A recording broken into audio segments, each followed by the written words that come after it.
This video is for students who need to access multimedia feedback that their instructor may have provided them via the Dropbox.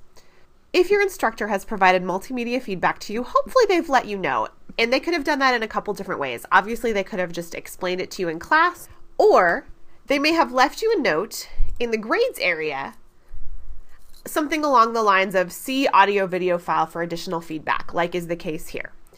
Either way, if I want to get to some more specific feedback for this particular assignment, I'm going to actually go to the Dropbox tool. And here I will notice that there is something that has been added in the feedback column. So I'm going to click View in the feedback column.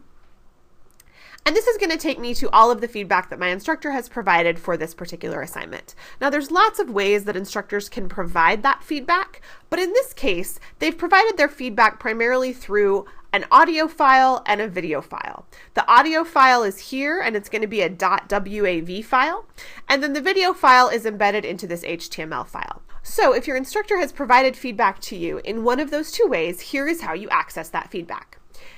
Either way, you're going to click on the attached file to open it. So let's start by clicking on the audio file.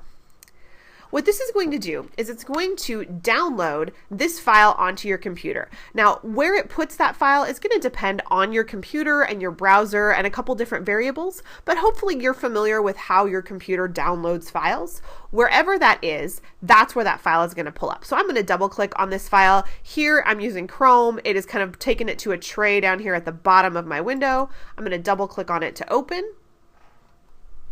Here on my PC, what that does is that opens up a little pop-up window. What you might find, let's say if you're on a Mac, is it may open up a file that then will play within iTunes or some other form of audio files. Basically what it's going to do is it's going to download that little audio file onto your computer, and then however your computer normally plays audio files, that's how you're going to get to that feedback. So that's what you do if it is audio feedback.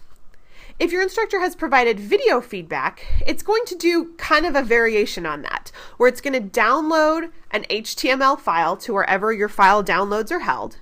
But then when you open that, it's going to open up a new tab on your computer, and on this tab, you can click on play, and that's going to allow you to view and listen to that video feedback. So either way, you have to download either the video file, which will be in an HTML file, or a little audio file, which will be a WAV file, onto your computer.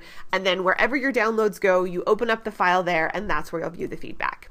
In addition to that, you might also see a score. You might see a rubric here, which would mean you have to scroll way down to get to the attached files.